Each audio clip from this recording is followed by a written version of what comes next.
Good morning. My name is Sarah Fossiltz. I serve as the board administrator for the Texas State Board of Marriage and Family Therapists. This is our town hall regarding the quadrennial rule review. And I give you Deputy Executive Director Robert Romick. Good morning. Thank you all for being here. I am the Deputy Executive Director, and I'll be leading us through sort of our rule review process and explaining where we are, and then getting to the meat of the point of this town hall, which is to hear from you, those of you attending, and to hopefully have a little dialogue and hear your suggestions.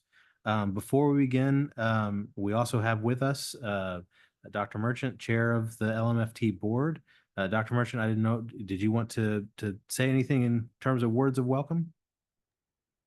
I'm just so glad that y'all have joined us today to participate in the governance of your license. So I'm looking forward to our conversation. Excellent. Well, before we get into the sort of comment period, I'm going to just briefly discuss what is the quadrennial rule review process. Those of you who may have attended the MFT board meeting last week, this will be familiar, and we've already said this, but for those new faces, I want to explain what's going on. Every 4 years, all state agencies are required by law to review all the rules that they have on the books.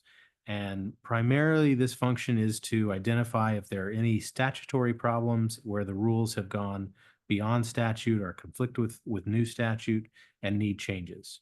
But we like to take this opportunity to do more than that and look at the rules and think about substantively, are there operational problems that we could be more efficient and effective as an agency by updating the rules?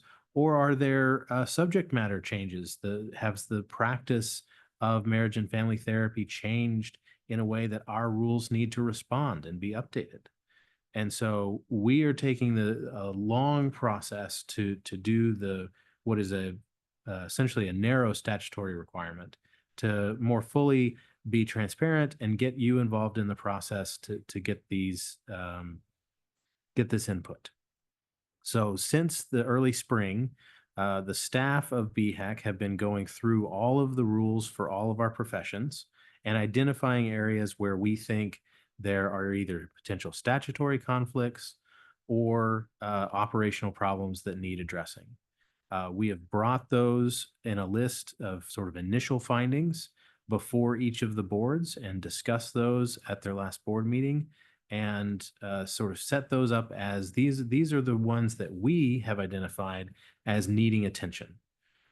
Now, this town hall is meant to get your feedback, both on those items in the announcement for this. Hopefully you all saw the PDF that listed those initial findings. If not, we can certainly go through some of those, but also to get your input on other rules that maybe we did not identify that you believe we should give attention to and update. And so once we gather your feedback, we're going to be doing these town halls for each of the professions. We will then take all of the feedback we've gotten on any sort of rule change, and that will be the summation of the rule review process. That will be our findings. And we will then take that and start systematically going through these things we've identified. We will prioritize the things that need statutory changes and that really must get repealed or updated first. But then all of the other subject matter suggestions we will bring to the boards through their rules committee as the ideas that you've put forward, and they will consider those. Now, importantly, any changes, whether we're talking about repealing a rule or updating a rule, must go through the normal rulemaking process that you are all familiar with. They will be brought to the board. The board must vote to approve proposing those rule changes. Then they must be approved by the council. They will be posted in the Texas Register, and there will be an opportunity for public comment for 30 days before any rule is adopted. And so I just wanted to reiterate that nothing about today or the rule review process is changing any of the rules. It's really an opportunity to identify which ones we want to focus on. So with that, I appreciate all of you attending virtually. We have the room here, but nobody's come in person, and that is absolutely okay. What I'd like to do is use the hand raise function for those of you who have an idea that want to express it or have a question, and I'll call you in the order that your hand is raised. We will have a informal clock timer that I'm keeping, and generally be asking you to limit your comments to 3 to 4 minutes of what your idea is. And that way everybody can get a chance. But certainly there can be a little bit of dialogue if there are some questions, or if you need us to walk through some of the rules. I also should say, don't feel like you have to have the exact language that you think we need to adopt right now.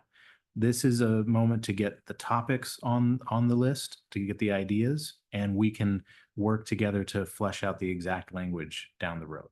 So with that, please feel free to raise your hand if you have an idea that you'd like to bring to our attention.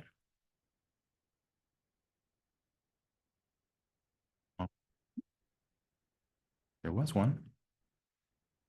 First up I see is someone just titled Zoom user. And so if you'd like to unmute yourself and introduce yourself. You're still muted. Can you hear me now?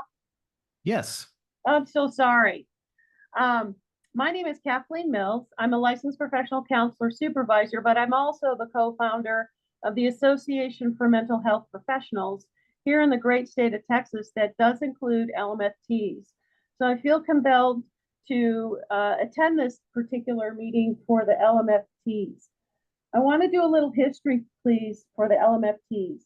Back in 2016, 2017, all the boards were under the direct threat of being disbanded for gross negligence in 13 to 14 areas that was determined by the Texas Sunset Commission. This sent 70,000 licensees in a panic due to all the failures that Texas Sunset Commission fully documented in a very large report. One of their requirements, and I remember them saying this specifically, was stay out of the CE business.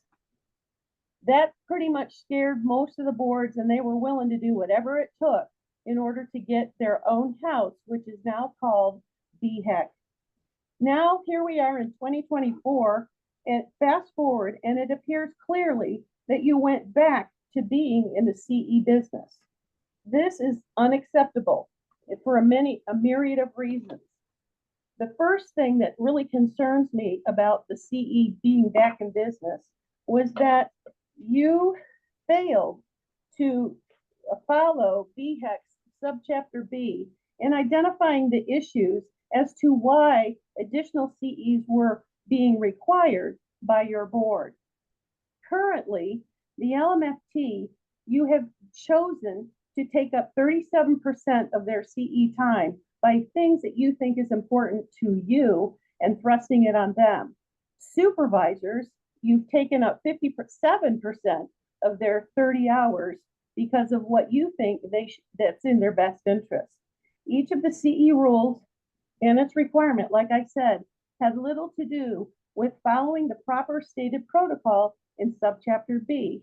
And so what I'm challenging you now is to fully repeal in total the entire CE requirement, because you had never demonstrated demonstrative proof that this was an issue for your licensees. You have forced licensees to comport with agenda-driven protocol from organizations who want to control a licensee's time, money, and promote an agenda. This is a paternal system that views licensees as property, not professionals who have a mind of their own. This restricts a freedom of learning and autonomy that originally we used to be able to have.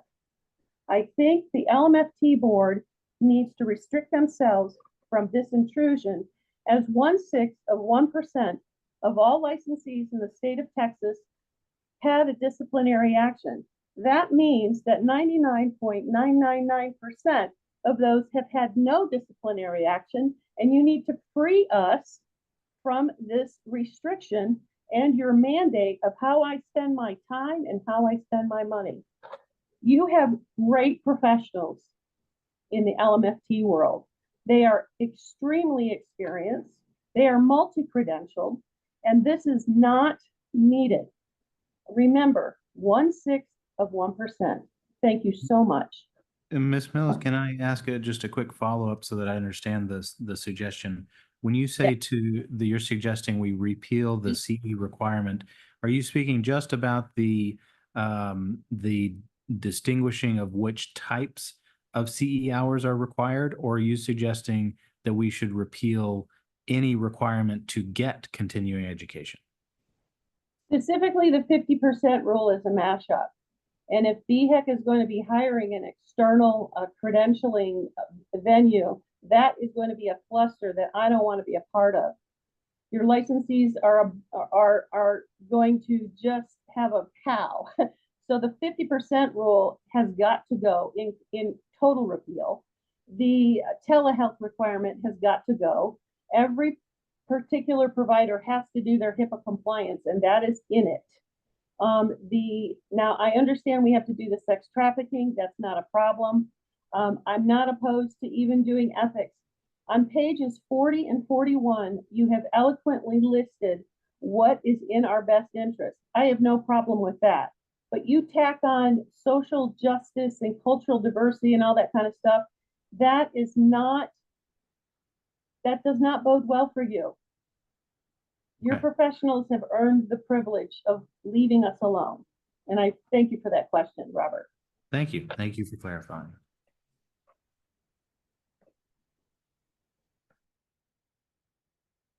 All right, next up, Philip Crum, if you'd unmute and introduce yourself. Good morning, Robert. I'm Philip Crum, the other co-founder of the Association for Mental Health Professionals. And I want to say the boards, the council, and the BX staff have done an amazing job of cleaning up the mess they inherited from dishes. So job well done to all of you.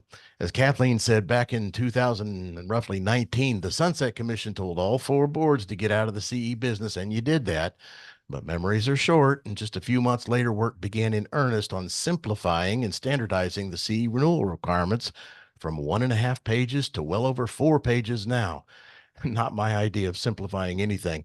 It had no basis in need or complaints filed. It was simply an effort to standardize CE requirements across all 4 boards that got way out of control. We would like to see that entire effort, that upgrade effort, repealed and rolled back to something much simpler that occupies 1 pager or less. Included in that repeal request are the 3 hours every 2 years for cultural awareness, a class most of us took and passed in grad school. Whose clients are complaining about this? I think we all see through this that for what it is, that it's an effort by a faction pushing a social agenda to redefine some terms and force that on all licensees. So until we begin to see a steady stream of public complaints about cultural issues, we see no reason to have created regulation to deal with a non-existent problem in the first place. And one's imaginary social injustice issues do not count as a real problem. Show me the data that supports this requirement, because no one could do it when this was passed, or repeal this insult to our intelligence, frankly.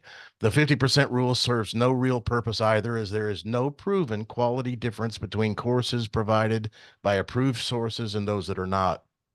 It's an arbitrary rule to appease the academics and legacy professional associations, and it needs to go. So please don't pass the proposed additional 1-hour crisis management CE. There are already many good crisis management networks in place, as evidenced by the list I received in my email from BHEC about 2 months ago. There's a nice little list there. We do not need to recreate the wheel. Most counselors, probably 95% or better of them, will not choose to do this type of work at any time in their career. So why make this training mandatory for everyone? And if you can find a 1-hour course on this topic out there, please let the rest of us know, because we cannot find it. And if you could, a 1-hour course on this topic would be almost totally pointless. So don't pass this either.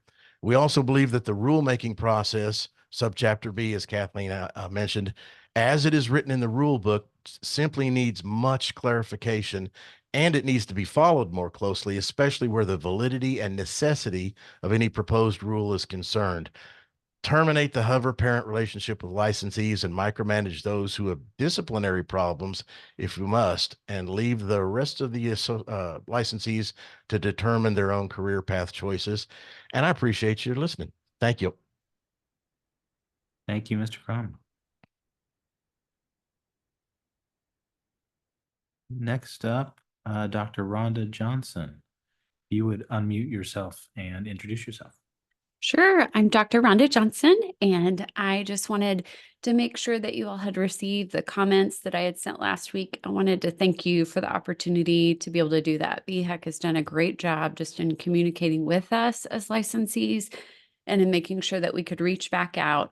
I had sent several questions that I've had. I've been licensed since '99, and then I've been a supervisor for both LPC and LMFT since 2007. And then been leading the supervisor training since 2012. And so I just had quite a few questions that I've had through the years on why we haven't aligned more closely with some of the other boards on requiring the 2 years versus the 18 months in 801.142. And just is our goal to grow the profession or to limit it?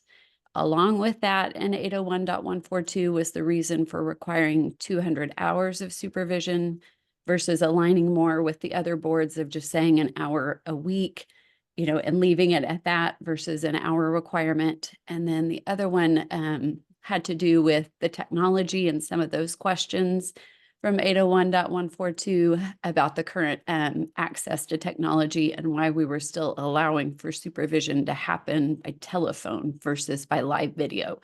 So I wanted to make sure you had received those, but those have been some of my questions through the years that I wanted us to revisit. Absolutely. I assume you're speaking of the online written comment form submission. Absolutely. I Yes, did send several pages in, and I knew it would be way more than 3 minutes to talk about. So I was trying to help myself and you all.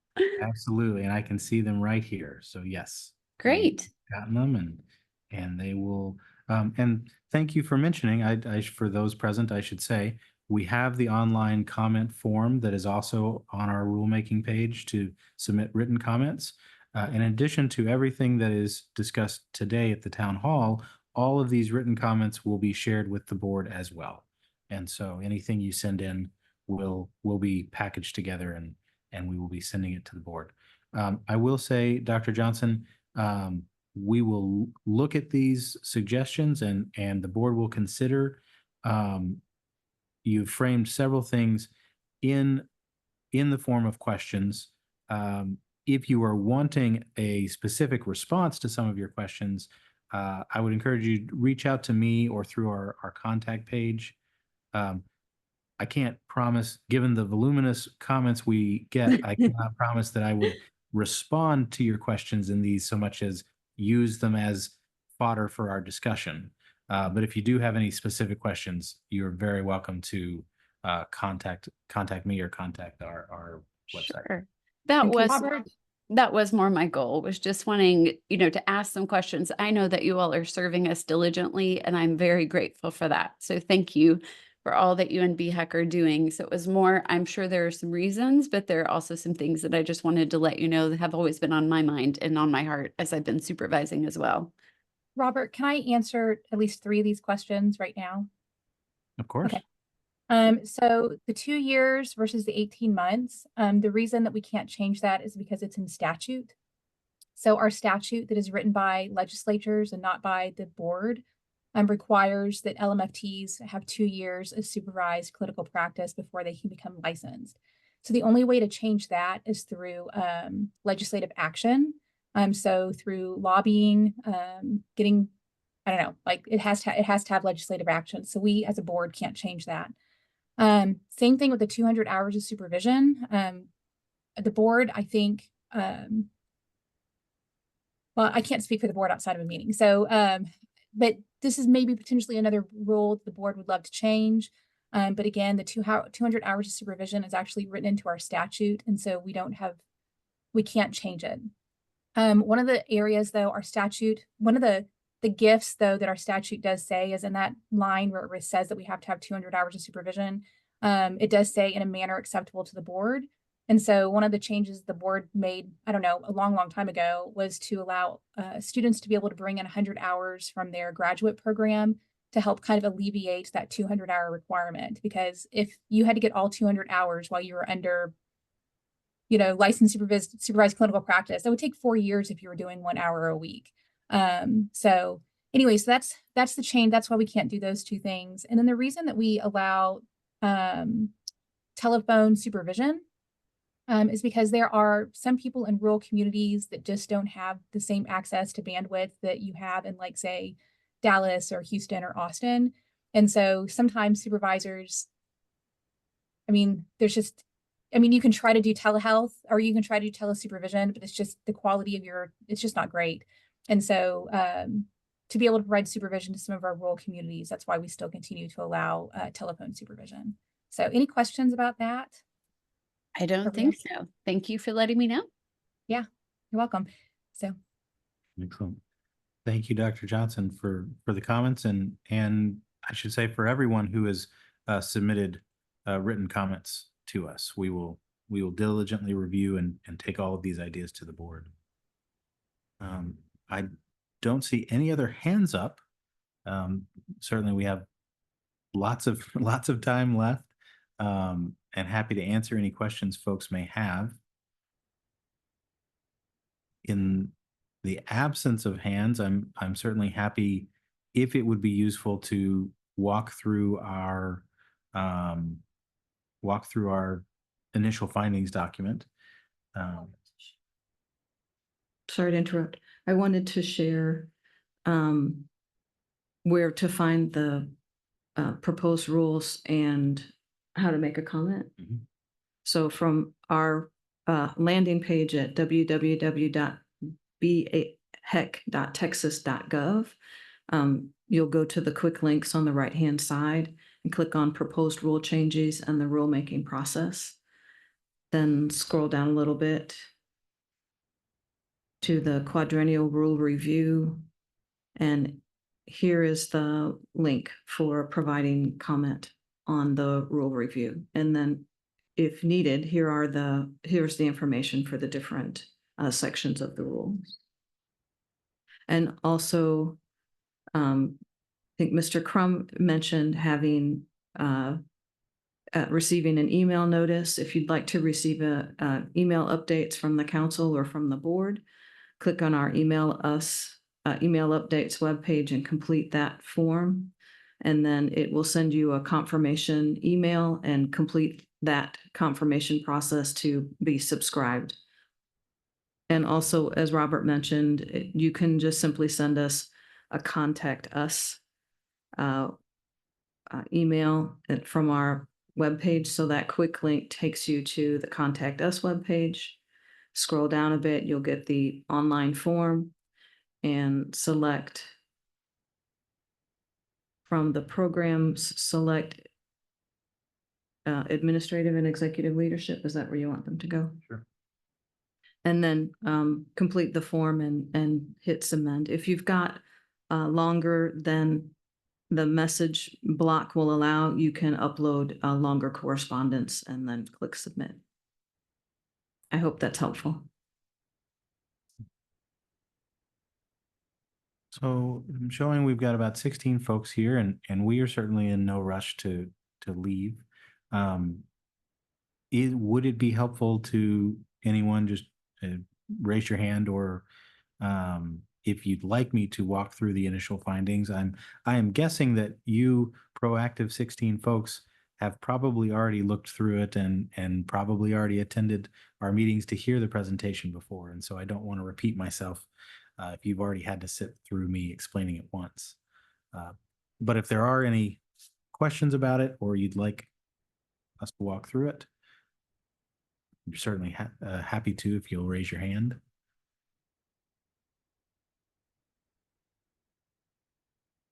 Oh, we got a hand. Excellent. Christy, I'll let you unmute do you have any specific questions, or would you like me to just walk through the I'd whole love you thing? to walk through it. Thank you. Absolutely. Share my screen.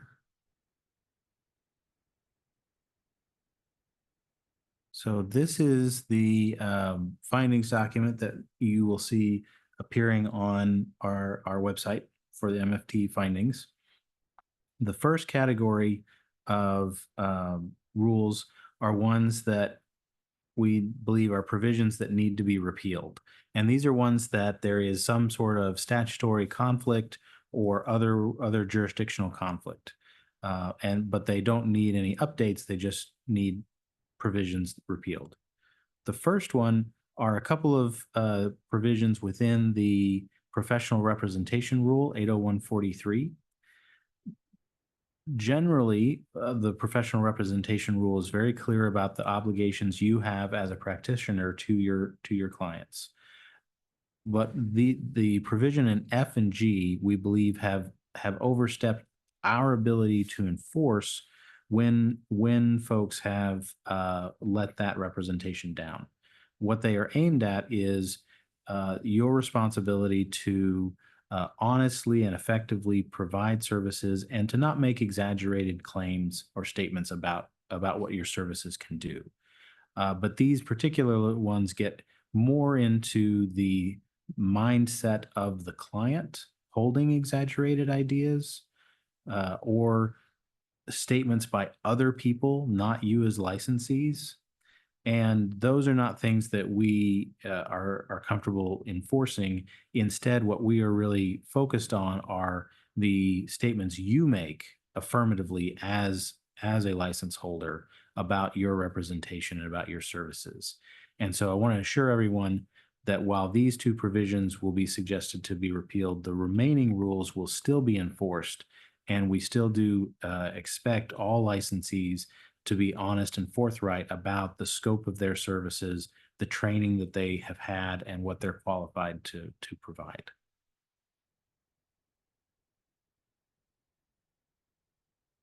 And I am not able to see any hands raised if folks have questions as I go through. So I will go through and then be very happy to answer questions after that. The next provision, there's just a single sentence in this rule related to relationships with clients that talks about whether compliance with another section of code is considered a violation of state law. This is not a code that we as the council enforce, and nor are we the enforcers of state law. And so this is simply a sentence that doesn't really serve any purpose for us and instead is overstating our jurisdiction. The whole rule of 80150 on corporation and business names is not something that we have relied upon or needed, and we don't want to cause any confusion for you as practitioners about your ability to own and operate your own business. Most of the law related to incorporating a business and filing a assumed name is covered by the Secretary of State and the Business Commerce Code. And so those still are in effect. We are just suggesting that this rule can be repealed because, again, our jurisdiction and our focus is you as a practitioner and whether or not you are making any sort of false representations or misrepresenting something to a client, that would still be a problem and a disciplinary and the grounds for a disciplinary action. But we are not getting into how you incorporate your business. That is not the purview of the agency. In 80153 on advertising, again, this is similar to the ones we've previously mentioned. We've just identified that this statement in 8, calling a false statement something that makes a representation designed to take advantage of fears or emotions. That is not a standard that is very provable in court. That's a very subjective question. And so it's not very enforceable. So we'd like to remove that language. And again, still focus back on, are you making objectively false or misleading or fraudulent statements? Those would still be prohibited.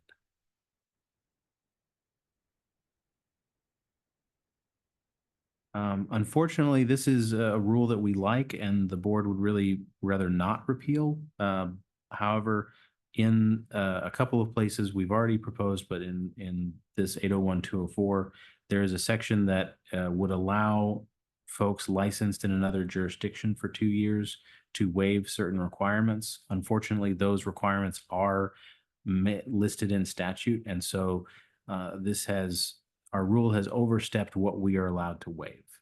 I can tell you instead, the council as a whole is proposing a rule that would clarify that individual boards are allowed to waive rule requirements or to accept remediation of maybe you've done something that is similar to the rule requirement, but not quite meets the letter of the rule.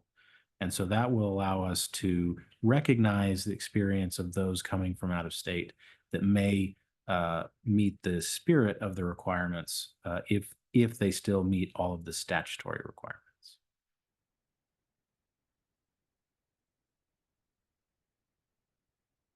And then the last section that we are going to propose to repeal, and again, this will happen later in the fall, is in our disciplinary rules 801-303. We currently have a disciplinary action described in part 2 there, a conditional letter of agreement that is not actually a common tool that agencies use. It's not something we have used in the last 4 years. And so we're simply going to remove that disciplinary action and stick to the ones that we are already using and everyone knows about. So that is the last section on the proposed repeals. There are a few topic areas that we have identified that we think across all of the boards and professions, we should have a conversation about updating and standardizing these concepts. This is not specific language that we're pointing to yet, but just sort of where we want to start the discussion. The first one has to do with court-related practices. And for these, we're talking about parenting facilitation, coordination, and child custody evaluations.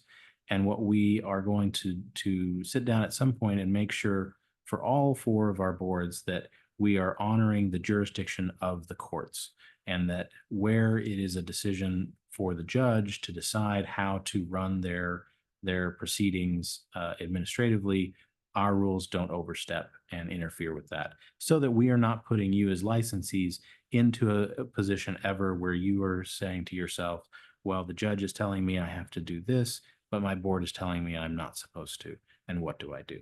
So we're trying to cut down on any conflict there. Similarly, in idea, the military related applications, we just want to make sure that across the agency, we don't have any conflicts with how we are recognizing and processing any applications for military servicemen or veterans or spouses of those. We don't think there are any problems, but we want to be above board and make sure that everyone is treated similarly across the agency.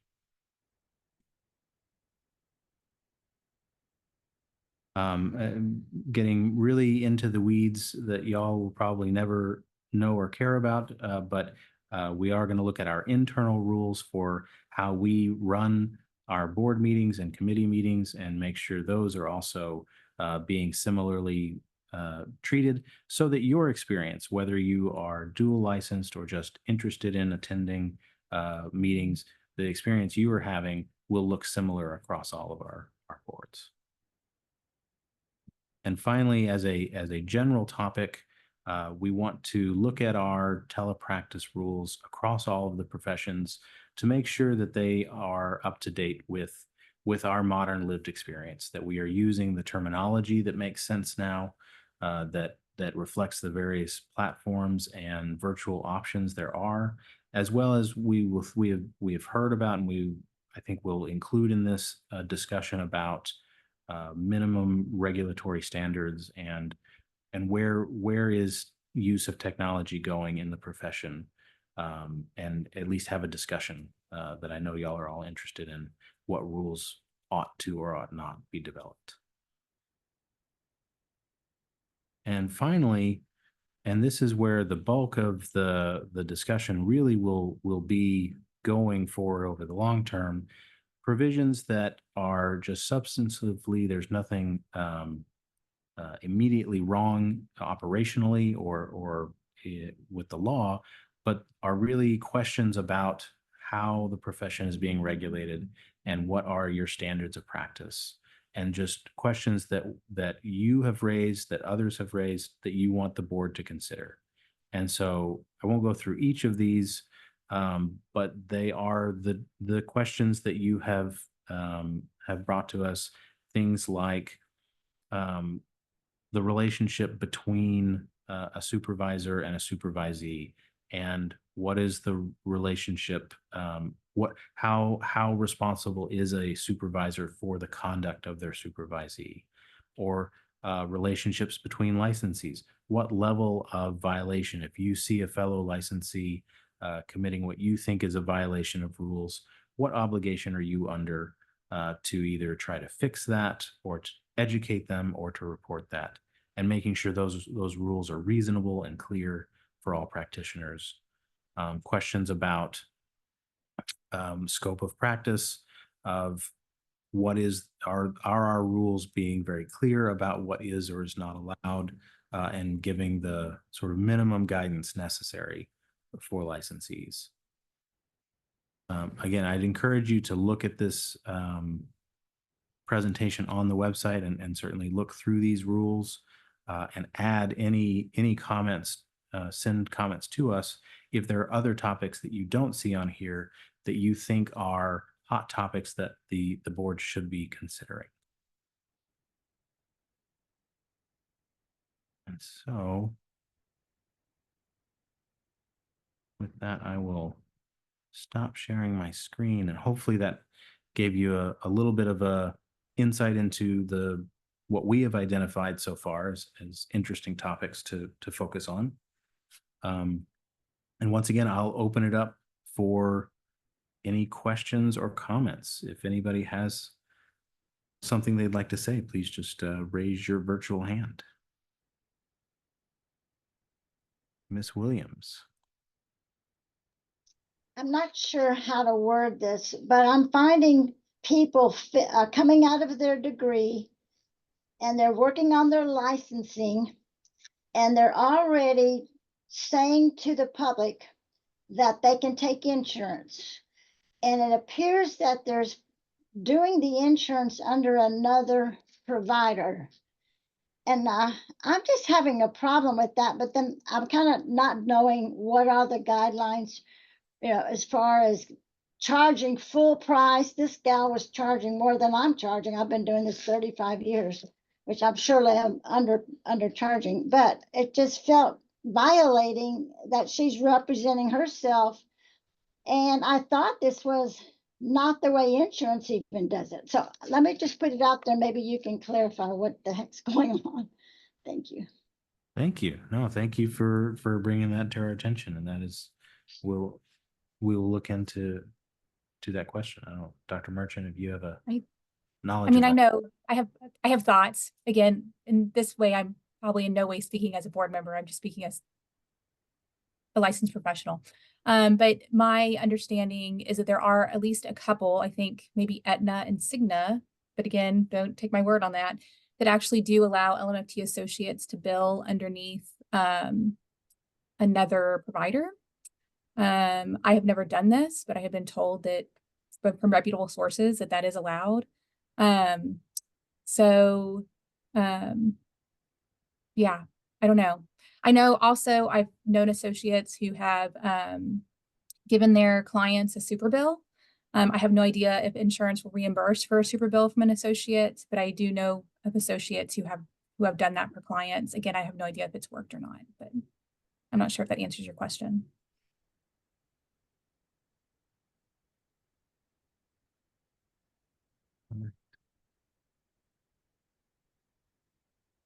Thank you. And if I'm remembering correctly, the Zoom user is Ms. Mills. Yes, Robert, I had just a quick question. When we're going through the quadrennial review, I mean, obviously with all the boards, and DHEC is the mothership of, they're responsible for passing or whatever. But how will you be addressing, or how will the boards now be looking at subchapter B? It's pages, I believe, 17 through 18 on the BHEC side. Will they make a concerted effort to really go properly protocol as per subchapter B? Because we know that that has been an issue in the past. So what I can say is that we have noted that as, and are treating that as an independent suggestion from y'all to enhance. I mean, I think y'all are phrasing it as simply following those questions, but I think we're treating it as a suggestion to formalize that more. And so I think that will be one of the first considerations of topics, because that will inform how they treat other rule proposals. I really appreciate that answer, Robert, because if they're not going to do subchapter B, then you just need to extract it in full. Understood.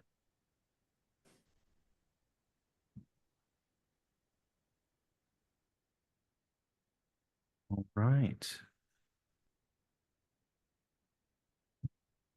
Rebecca Roth.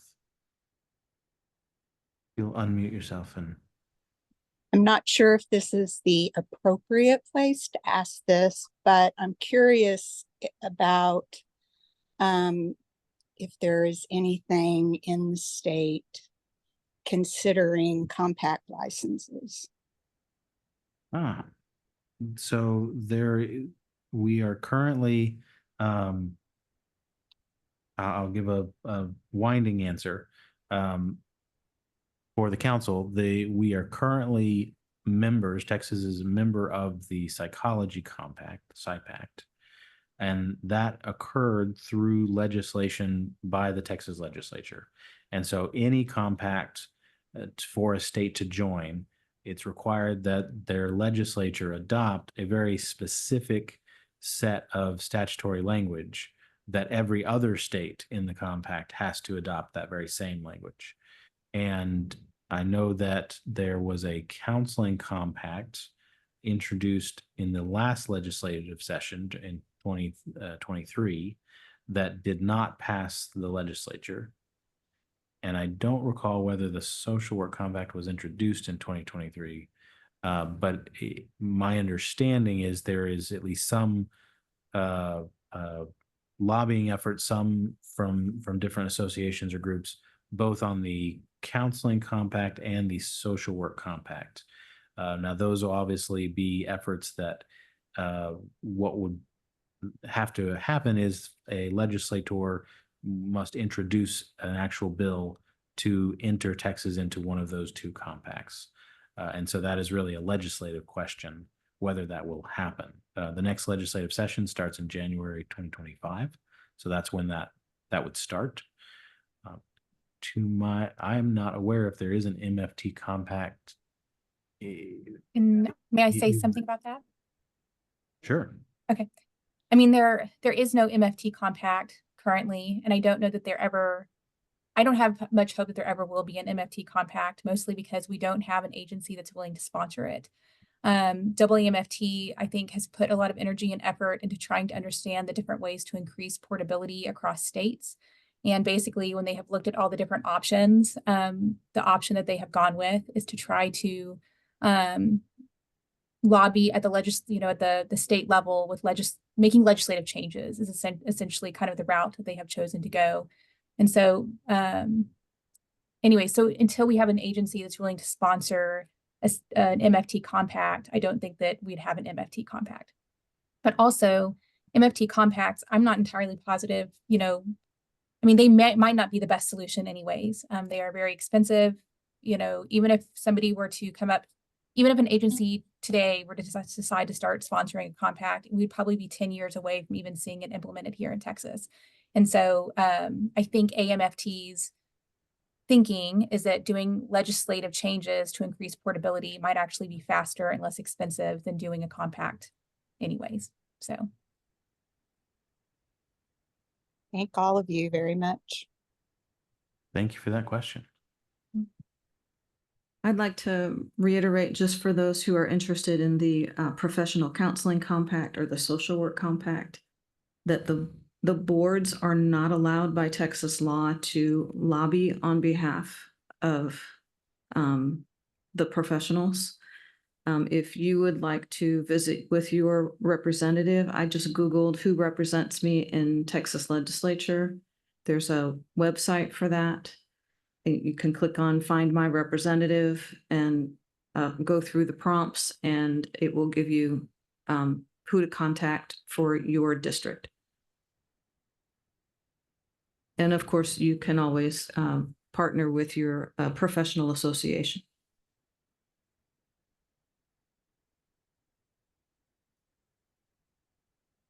Right. Well, we are coming up on the noon hour. We've been here about 50 minutes, and we certainly scheduled this to last until 1 o'clock should we need. But I don't want to hold anyone here. I'm sure some of you are getting hungry and have other busy meetings on this Friday. So I just want to say at this moment, thank you for all that did attend, and for those offering comments. We are not going anywhere, but if you feel the need to move on, certainly thank you for coming, and no guilt about signing off. But again, we will stick around for a few more minutes, and just in case, any last questions, if anyone has thoughts that you'd like to share.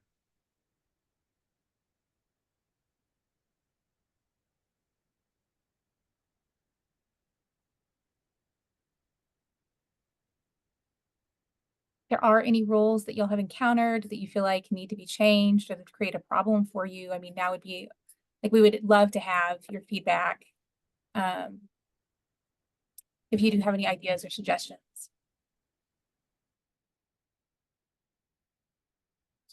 Ms. Williams. Not trying to monopolize conversation. I may be just not educated enough, but on a lot of the CEUs, it sounds like that they're putting a lot of requirements that it has to be such and such approved. And I'm wondering if these are viable agencies that have been in business a long time. Like I'm involved with EGALA, which is a horse-assisted psychotherapy, and they're extremely expensive, kind of like EMDR is another thing I'm involved with. But I really do hope that, I don't think they're covered. I'm going anyway. I'm still getting my 24 hours in that too. But I'm just wondering why the board cannot, trust a lot of sources to be able to fit into. I think I had read that it's only 50% would be accepted. That's outside of. EGALIA is a professional association, and so it would fall within that 50%. So all, 50%. I don't want to say all 24 hours would count, but those 24 hours, they're from a professional association. So half your hours need to be from one of those approved sources. And EGALIA is a professional association, so therefore it's an approved source. Does that make sense? Yeah, but why can't it be the full amount? Why do you have to limit it to 50%? We have to have it only in your approved, when maybe these are legitimate training. Well, all your hours would, this whole full 24 hours would be able to count. So the rule isn't that, like, if you get 24 hours, you can only count 12. It's like, I mean, I don't know if I'm explaining that well. So basically it is totally covered.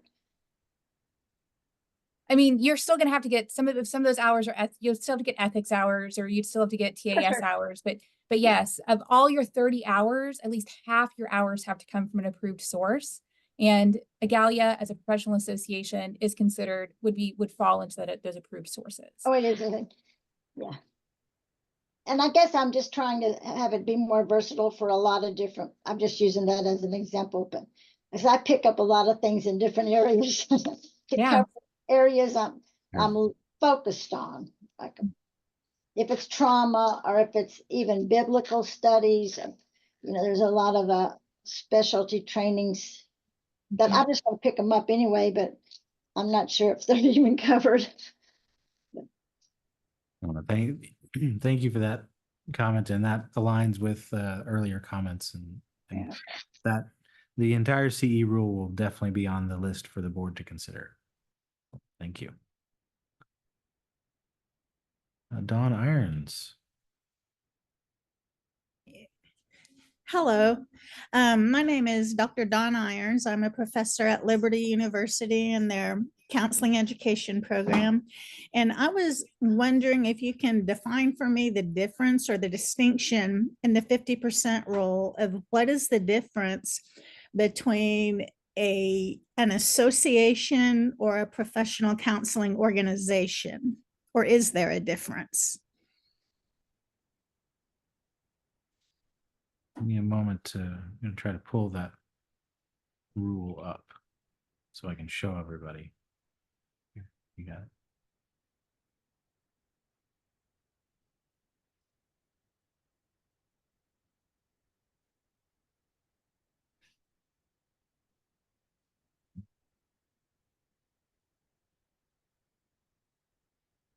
So yeah, there's the text of that rule. And as Chair Merchant was saying, what the rule currently says, and again, we will bring this up to the board to discuss. And in fact, they recently referred this rule to the Rules Committee to look at the CE requirements. But what it currently states is that of the total number of hours that you're required to get in a 2-year period, at least 50%, half, must be from one of these listed following sources. And so looking for your question specifically was the difference between a association, one of this in part 1, the international, national, state, local association, versus just a general organization. Or a professional counseling organization. Is there a difference in the terminology of organization or association? Is there a difference? I guess give me an example of what an organization would be, because I don't know that I'm.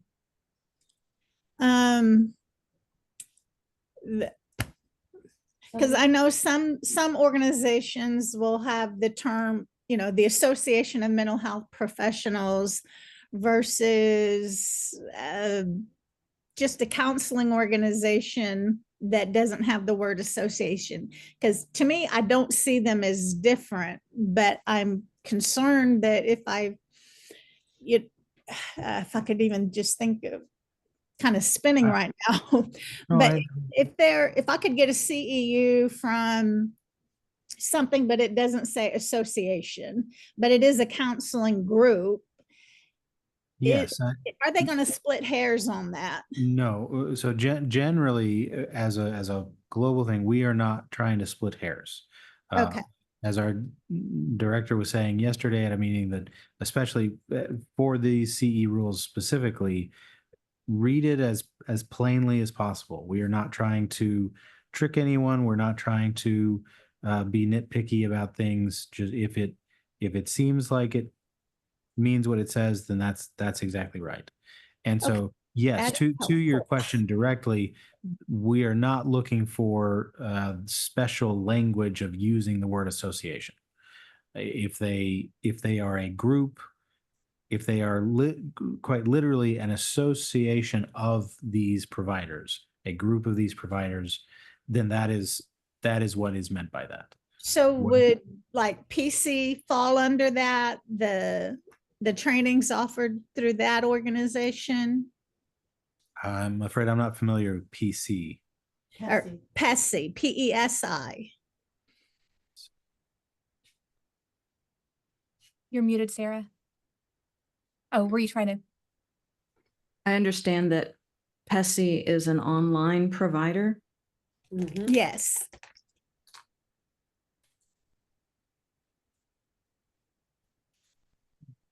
So that is a continuing ed provider. It does not look to be a group focused on. It is not the group of professionals that is putting on the training. So they wouldn't meet the definition of an association. However, as a continuing ed provider, there may be groups that are using their courses. And if an association or group is using that course, then it would qualify, if that makes sense.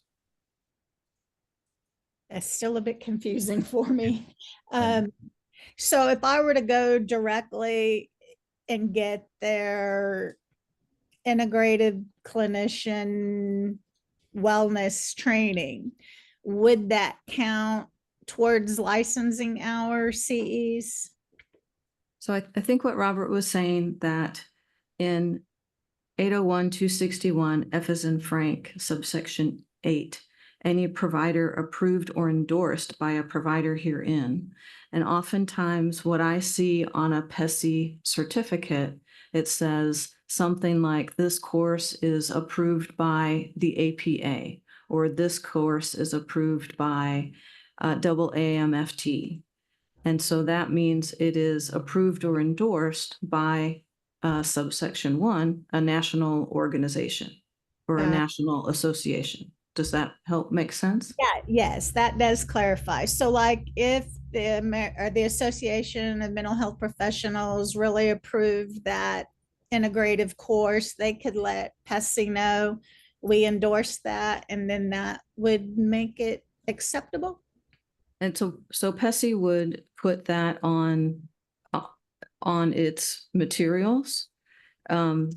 So I can't say that every PESI course is approved. So you need to make sure that your particular course that you're selecting has some endorsement or some approval. Okay. If you wanted to count towards the 50% that has to come from an approved supervisor, because even those hours, even if they're not approved, I mean, half your hours can come from an unapproved source. And so it's possible those hours would still count.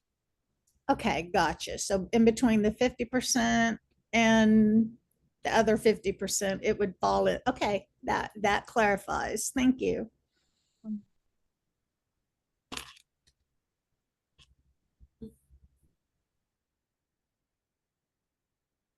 Right. Well, we're hitting noon, and so I think we got another hand. Excellent. I was stalling, honestly. So Hey, this is yes. Kara Wedby. I was curious. I work in a school district. So I think I noticed under the new rules that our regional service centers, if we get training from there and get a certificate, that those are now approved. And then also if we get it through the Texas School Safety Center, I think those might be approved as well. I just want to double check on that. Yes, the rule does include public school districts, charter schools, and the educational service centers, the regional service Okay. center. The last group, I'm sorry, what was that? It's the state's Texas School Safety Center. So because I am a licensed counselor, they have put me in charge of all the behavioral threat assessments for our district. So I have to get a lot of training from the Texas School Safety Center on behavioral threat assessments, digital threat assessments, advanced threat assessments, trauma-informed care for elementary, trauma-informed care for secondary. And I've been through multiple courses for those that are all 7 hours each. So I'm just checking to see if those are considered the same thing. So basically through our Educational Service Center, we are referred to the Texas School Safety Center to get our trainings for certain things like threat assessment or trauma-informed care or whatever. So all of those things have to do with behavior. They are all because I am a therapist and licensed therapist is the reason I was chosen to be in charge of this and to take all those trainings. So I guess I'm wondering, are they included as well? Because I've taken a bunch through the School Safety Center. So they would be included in one of two ways. I'm not familiar enough with them as a group. They could meet this subsection 3 if that school safety center is itself a governmental entity. It is. It's run by TEA. Okay, yeah, then so it would qualify just in and of itself under 3, but then also, as you said, you were sent there by the Educational Service Center, which would Mhm. mean under subsection 8, educational service centers are approved provider, and they are then approving and endorsing that course that you were taking, and so it would have Right. come in anyway. But Yeah. sounds like under multiple readings, it is an approved provider. Okay, excellent. Yeah, I'm just really grateful for that. Thank you guys so much because we have to get so many trainings through our, service centers and now through the school safety center. And usually used to, I never was able to count any of those. So I just really appreciate it. Absolutely. Miss Williams, did you have another? I was about to. There you are. Yes, I have started working with children in the trans community back in 2013, and I was very trans affirming. But over the last 10 years, I'm really seeing a lot of disservice to this automatic and this medical intervention, and now it's way out of control. And I've shifted now to where I'm really focusing on the root. Let's get to other problems. Let's work with parents. Let's work with authorities. Work with identity.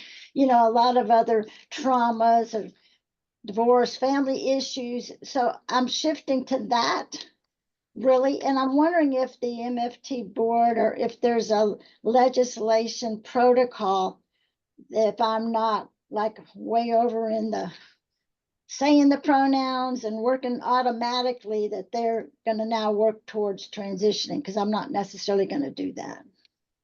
I'd like to hear your So, on that.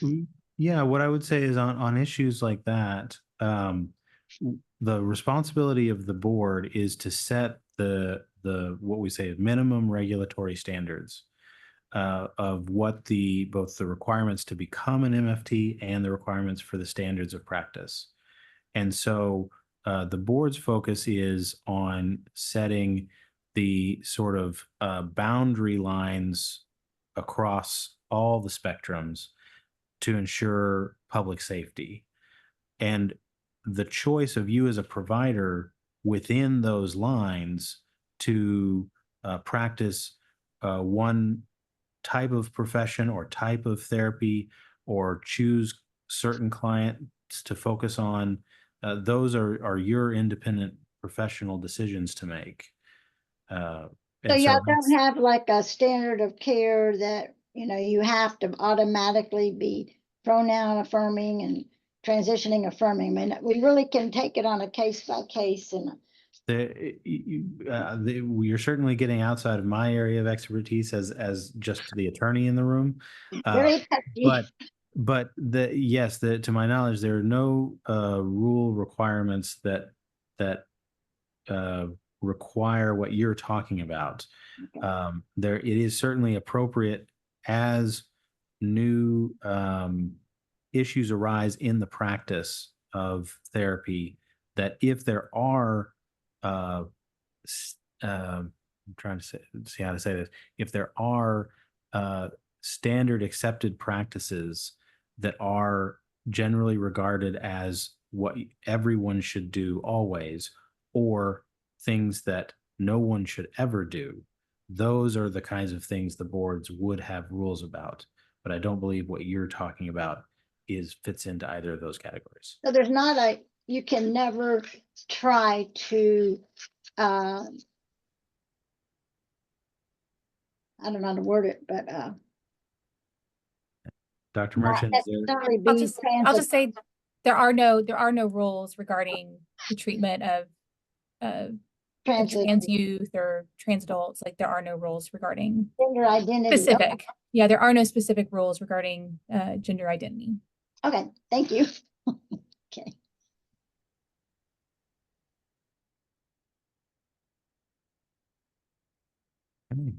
Any other thank you all for those that have still remained and hung out for this whole time. We've enjoyed having you.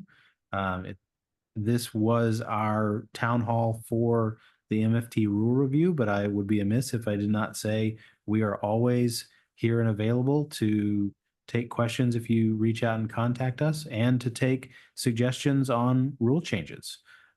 Just because we are going through rule review right now does not mean we are not always available. As Sarah's pulled up, as you see, our website here is bhec.texas.gov. You may see all of our proposed rule changes and the discussion of rule review under this tab, proposed rulemaking.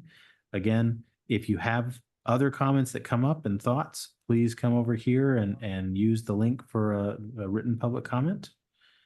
And please don't hesitate to reach out if you get home this evening and say, "Oh, I wish I had mentioned." That's why we're here. So thank you very much for giving us your hour and part of your day, and taking time out of your workday to focus on this and participate in your profession. With that, we'll say goodbye, and we'll see you next time.